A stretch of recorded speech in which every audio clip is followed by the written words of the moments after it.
안녕하세요. 오늘은 1월 27일 날마다 주께로 큐티집 76페이지입니다. 성경 본문은 구약성경 잠언 23장 22절로 35절 말씀입니다. 이 말씀을 가지고 지혜를 따르고 죄를 멀리하라라는 제목으로 큐티 가이드를 시작하겠습니다. 사랑하는 성도 여러분, 부모가 자식을 낳아서 기르다 보면 마냥 이뻐하는 시간은 불과 얼마 되지 않고 조금만 자라면 그때부터는 하나에서 10까지 다 가르치고 지도를 해야 하지요. 그런데도 우리 옛말에 자식 겉낯이 속 낫냐라는 말이 있습니다. 이 말은 부정적인 말로서 그 자식을 보니 겉모습은 부모를 닮았는데 속은 그 부모를 닮은 것 같지 않고 잘 모르겠다라고 할 때 쓰이는 말일 텐데요. 그만큼 자식 농사는 누구도 장담하지 못하는 어려운 일인 것 같습니다.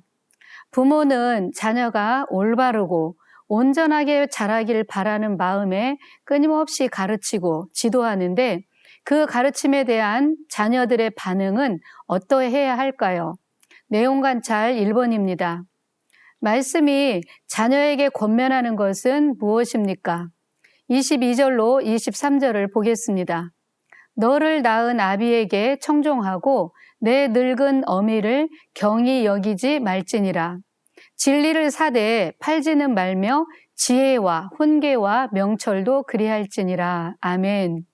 부모의 가르침을 가볍게 여기지 말고 청종하라고 말씀합니다. 귀담아 잘 듣고 순종하라는 것이지요. 또 23절을 보면 진리를 사라고 말씀하는데 이 말씀 역시 하나님을 경외하는 부모가 가르치는 진리를 가장 귀하게 여기라는 것입니다. 여기서 팔지 말라는 말씀은 하찮게 여기지 말라는 것이며 가볍게 여기지 말라는 것입니다. 이 진리는 자녀에게 있어서 영혼을 만족해 하는 양식이 되며 목마른 자에게 주시는 생명의 물과 같은 것입니다. 그렇기 때문에 부모에게 있어서 가장 큰 즐거움이요 기쁨은 진리 안에서 행하며 사는 자식을 보는 것입니다. 우리 주변을 돌아보면 자식이 장성해서 내노라 할 만큼 사회생활을 잘하고 부모에게도 아주 잘하는데 하나님의 말씀을 따라 살지 않고 자기의 방식을 따라 살아가는 자식 때문에 안타까워하고 속상해하는 부모들을 많이 보셨을 것입니다. 이것은 진짜 효도가 무엇인지를 알게 하며 부모가 가르쳐준 진리를 따라 살라고 권면하는 이유이겠지요. 그렇다면 두 번째, 자녀들이 주의해야 할 함정은 무엇일까요? 27절로 28절 말씀을 보겠습니다. 대저 음녀는 깊은 웅덩이요 이방 여인은 좁은 함정이라. 참으로 그는 강도같이 매복하며 사람들 중에 사악한 자가 많아지게 하느니라. 아멘. 음녀와 이방 여인입니다. 이들은 같은 부류로서 깊은 웅덩이와 좁은 함정이라고 하지요. 이들은 우리의 몸과 영혼을 파멸시킬 수 있습니다. 이 음녀와 이방 여인이 무서운 이유는 이들에게 한번 빠지면 스스로 헤어나기 어렵다는 것입니다. 또 이런 음녀는 많은 사람을 미혹하여 개인뿐 아니라 결혼할 때 서약한 약속을 파괴시킴으로써 가정을 무너지게 하는 자들입니다. 제가 어릴 때 우리 동네 입구에 깊은 웅덩이가 있었습니다. 그 웅덩이는 논에 물을 대기 위해서 파놓은 것이었는데 물이 한가득이었고 모래로 되어 있었습니다. 우리는 그 웅덩이를 방죽이라고 불렀는데요. 초등학교 학생들이 그곳에서 수영하다가 미끄러져 나오지를 못하고 큰일을 당할 뻔한 사고가 있었습니다. 이 사고로 동네가 발칵 뒤집혔는데요.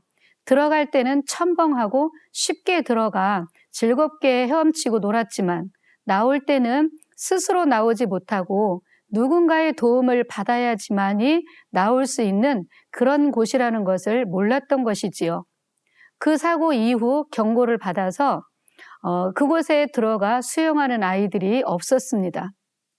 그런 것처럼 사탄의 거짓 세력을 상징하는 이 음녀와 이방 여인이라는 음란의 웅덩이에 빠지지 않기 위해서는 부모들의 가르침을 가슴에 새기고 악한 유혹을 멀리하라는 경고의 말씀을 잘 새겨야 합니다. 세 번째, 말씀이 술에 대해 주고 있는 교훈은 무엇일까요? 29절로 30절을 보겠습니다.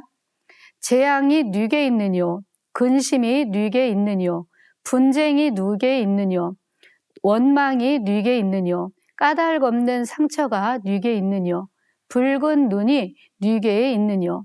술에 잠긴 자에게 있고 혼합한 술을 가지러 다니는 자에게 있느니라. 아멘. 29절에서 묻고 30절에서 답을 하고 있는 형식인데요. 29절에 나오는 재앙과 근심, 분쟁과 원망, 상처와 붉은 눈이 술 취한 자에게 있고 그러면서도 정신을 못 차리고 여전히 혼합한 술을 찾으러 다니는 자에게 있다고 합니다. 여기서 술은 대표적인 것으로서 세상의 모든 쾌락을 상징합니다. 이렇게 술에 취한 사람은 영적인 감각이 무뎌지고 분별력을 상실하여 갖가지 죄를 범하게 되는데요. 성경은 세상을 사랑하는 것은 곧 하나님과 원수된 것이다 라고 말씀하고 있습니다. 뉴스에 등장하는 크고 작은 많은 범죄가 술을 마시고 저지른 죄악이라는 것을 보지요. 거기다가 술을 먹고 범죄한 사람의 형량을 줄여주는데 사실은 형량을 더 높여야 되는 것이 아닐까라고 생각을 하곤 합니다. 술을 먹고 혼미한 상태, 분별력을 잃어버린 상태, 제정신이 아닌 상태에서 실수하고 범죄하는 것을 피하기 위하여 말씀을 기초로 한 훈계와 지혜와 명철하게 하는 말씀으로 무장되어야 합니다. 네 번째 연구와 묵상입니다. 자녀가 의롭게 성장하기 위해서 따라야 할 것과 주의해야 할 것이 무엇인지 정리하여 묵상해 봅시다. 10계명을 보면 모든 계명은 하라는 것과 하지 말라는 것으로 구분되어 있습니다. 그 중에 제4계명인 안식일을 기억하여 거룩히 지키라는 것과 제5계명인 내 부모를 주 안에서 공경하라 라는 것이 있습니다. 이 두 가지를 잘 지켜서 하나님을 사랑하고 부모를 사랑하면 나머지 것들은 저절로 하지 않게 되는 것들입니다. 부모는 자녀의 거울이라고 했습니다. 부모가 먼저 예배드리며 사는 것, 말씀대로 순종하며 사는 것, 기도하며 사는 것, 주의를 지키며 사는 것, 하나님의 것을 하나님께 드리며 사는 것, 선을 행하며 사는 것, 기본적인 것을 본으로 보여주면 자녀들은 자연스럽게 따라올 것입니다. 또한 부모들은 부지런히 말씀을 가르치고 심어주어 악은 모양이라도 버리라고 하신 그 말씀을 잘 지도하면 의로운 길에서 벗어나지 않고 바른 길을 갈 수 있을 것이라고 봅니다. 감사합니다.